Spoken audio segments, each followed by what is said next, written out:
यहाँ पे हमने वेलोसिटी की चर्चा कर ली थी बच्चे। अब हम फाइंड करेंगे energy density of EM wave. ठीक है, हम क्या फाइंड करेंगे बच्चों? Energy density of EM wave.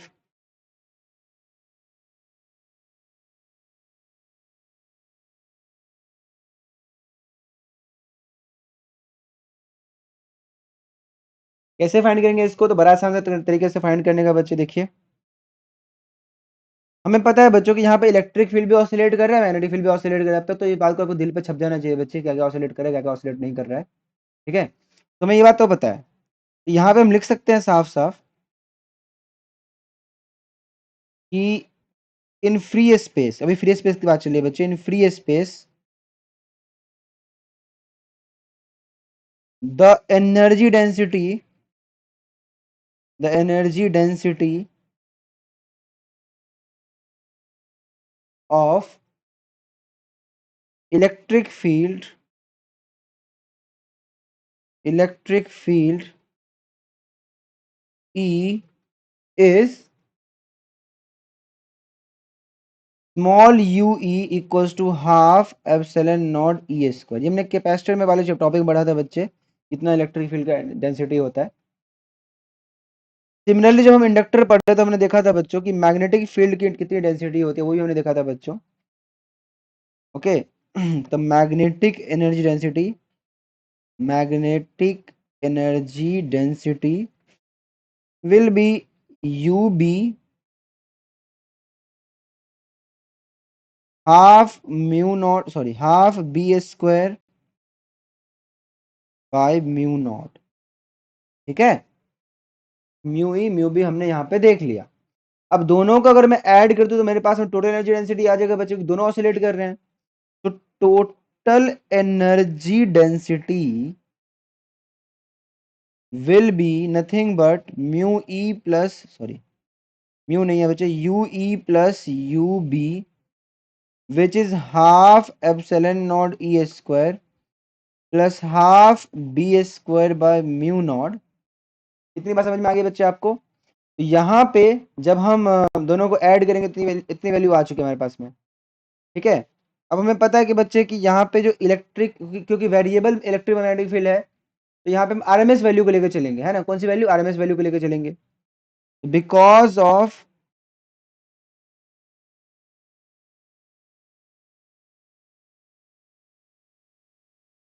Variable electric and magnetic field,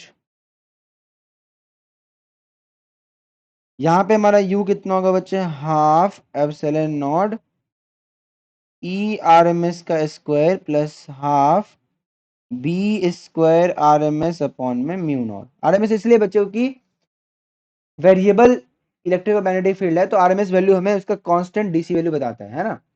DC मतलब डायरेक्ट वैल्यू। हमें पता है बच्चों की आरएमएस वैल्यू क्या होता है? मैक्सिमम बाय रूट टू होता है। Similarly B R M S क्या होगा बच्चे आपका? Maximum that is B naught upon में रूट टू होगा। इन वैल्यूज को यहाँ पे पुट कर सकते हो, तो आपके पास में जो डेंसिटी आएगी कितनी आएगी बच्चे? u equals to 1/4 epsilon naught E naught का स्क्वायर प्लस 1/4 बी नॉट का स्क्वायर अपॉन में mu naught, that is permeability.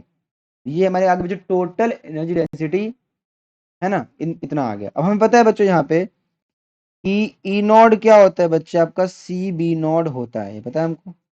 E naught equal to C B naught, यहाँ से आप लिख सकते हो बच्चे, कुछ नहीं, C equals to E naught by B naught. अब पीछे हमने देखा था इस चीज को, तो अगर मैं इसको यहाँ पे रिप्लेस कर दूं आपके ई नॉट को या आपके बी नॉट को, मान लो ई नॉट को मैं यहाँ पे रिप्लेस कर दे बच्चे इस चीज से, इक्वेशन क्या बनेगा? U equals to half epsilon naught, E naught का square means C square B naught square plus half नहीं बचे 1/4 है, sorry 1/4 B naught square by mu naught, है ना? तो यहाँ पे कॉमन लीजिए बच्चे 1/4 बी नॉट स्क्वायर को, तब का आंसर क्या आएगा? u equals to 1/4 B naught square, अंदर बचेगा बच्चा आपका epsilon naught C square plus 1/म्यू नॉट। इतना आपका वैल्यू अंदर बचने वाला है। ठीक है बच्चे? ठीक है, okay.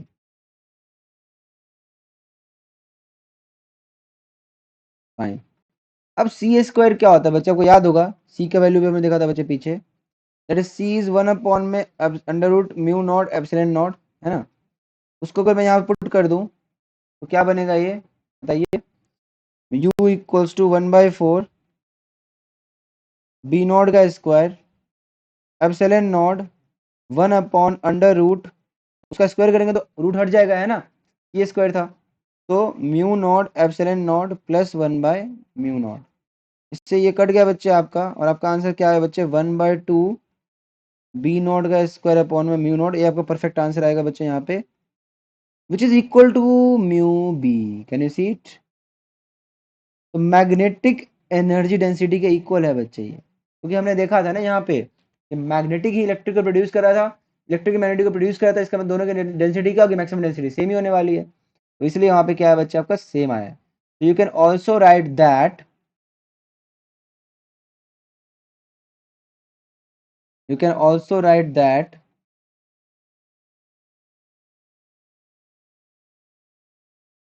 your energy density is equal to, कितना था बच्चे इलेक्ट्रिक फील्ड के अंदर, 1/4 एप्सिलॉन नॉट ई नॉट का स्क्वायर था, है ना बच्चे, इतना होगा ये,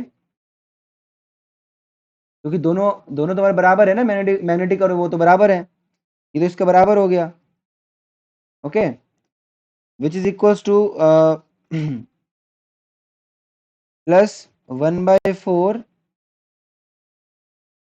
एप्सिलॉन नॉट ई नॉट का स्क्वायर, मतलब दोनों को हमने इक्वल पुट कर दिया यहाँ पे, that answer will be nothing but 1/2 epsilon naught E naught का square, which is epsilon naught e RMS का square, and similarly you can also write it similarly, that is u equals to b square RMS upon में mu not, okay, similarly आप इसको ऐसे लिख सकते हो।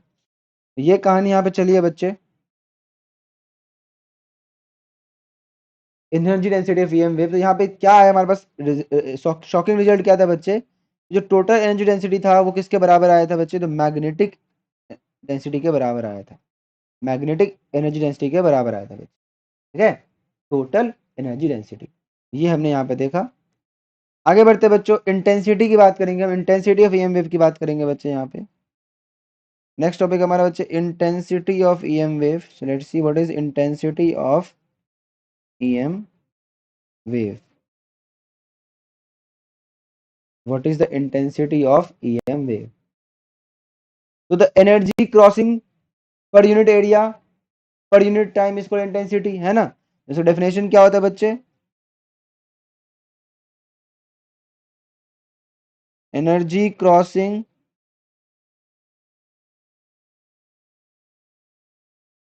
पर unit area,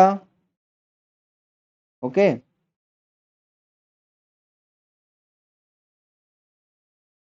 per unit time, है ना, per unit area per unit time, in a direction, in a direction perpendicular to the direction of propagation, the direction of propagation is called intensity of the wave, intensity of the wave, okay. Simple word में आपको ये बताऊं तो intensity क्या होता है, energy upon में area upon में time, that's it, energy upon में एरिया अपॉन में टाइम, ओके। तो मान लीजिए कि आपके पास में एक मतलब यहाँ पे क्या करें हम, सपोज एक ईएम वेव आपके पास बच्चे, सपोज करिए you have a EM wave जिसकी स्पीड c के बराबर है, स्पीड किसके बराबर बच्चे, c के बराबर है, ठीक है, और प्रोपेगेट कर रहे हैं along x axis, x axis पे क्या कर रहे हैं बच्चे, आपको प्रोपेगेट कर रहे हैं, प्रोपेगेट कर रहे हैं अलोंग एक्स एक्सिस, ठीक है, इतनी बात समझ में आ गई आपको। अब हम यहाँ पे क्या करेंगे बच्चे, तो एक सिलेंडर लेंगे हम यहाँ पे, मान लो कि, तो एक सिलेंडर हम यहाँ पे बना रहे हैं, बस ऐसे ही अपने रेफरेंस के लिए बना रहे हैं। देखिए टाइम डेल्टा टी में वो डिस्टेंस इतना ट्रेवल करेगा बच्चे, है ना। इसका एरिया ए मान लीजिए, क्रॉस सेक्शन एरिया इसका, तो इसका वॉल्यूम कितना होगा हमें पता है। खैर आगे बढ़ते हैं हम। तो energy contained in this cylinder is what, energy को यू बताएंगे हम, U equal to what, average energy density into volume. And what was the average energy density बच्चे, u, and what was volume, area into velocity into time, which is area into length, है ना। this c delta t is what, your length into area is your volume, okay। और उसको हमने u से multiply कर दिया, ठीक है। इंटेंसिटी क्या होता है, एनर्जी अपॉन में, ये u क्या बच्चे हमारा एनर्जी है, एनर्जी अपॉन में एरिया अपॉन में time, small T delta T लेंगे हम यहाँ पे, U A C delta T upon में ए डेल्टा टी, ए से ए कट गया, टाइम से टाइम कट गया, दैट इज आंसर कितना आएगा बच्चे आपका, u into C. What was U there, U कितना था बच्चे हमारा, तो इंटेंसिटी कितना हो जाएगा, half epsilon naught E naught का स्क्वायर, है ना। इक्वल आया था बच्चे आपका, इलेक्ट्रिक फील्ड के टर्म में निकाल लो चाहे मैग्नेटिक फील्ड के टर्म में निकाल लो, है ना, सेम आंसर आता है बच्चे, चाहे इलेक्ट्रिक फील्ड के टर्म में निकालो चाहे मैग्नेटिक फील्ड के टर्म में निकालो, ओके। तो equal to epsilon naught E square R M S, है ना, इंटू सी। यहाँ पे आई क्या आपका बच्चे, इंटेंसिटी, क्या है आपका, इंटेंसिटी है। यहां से आपका आई कितना आएगा बच्चों, which is also can be also written as also, अगर मैं इसको मैग्नेटिक टर्म में लिखूं तो कितना होगा, half B square nought upon में mu nought, which is also equals to 1/μ0 B square R M S into C. इनमें से कोई भी फॉर्मूला ऑफ इंटेंसिटी का यूज कर सकते हो according to your convenience, energy upon में एरिया अपॉन में टाइम, ये आप यूज कर सकते हो बच्चों। And last is next point is momentum. Momentum क्या होता है वो देखते हैं हम यहाँ पे बच्चों। मोमेंटम ऑफ ईएम वेव, तो पता है बच्चों यहाँ पे कि सिंपल सा इसका फॉर्मूला है, momentum p equal to energy upon में वेलोसिटी, क्योंकि एनर्जी क्या होता है बच्चे आपका, क्योंकि ईएम वेव है तो कितना होगा, आइंस्टाइन ने क्या कहता है, mc स्क्वायर कहा था, u equal to M C into C, जहाँ पे mc को बोलेंगे हम p, तो p equal to nothing but u by c, and that will be your answer, momentum equal energy upon में velocity of the EM wave, okay. ये आपको पता होना चाहिए बच्चे, इतना हमने देख लिया, ठीक है।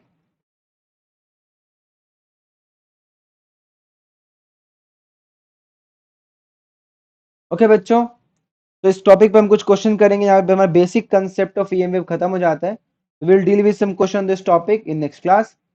Thank you, good bye.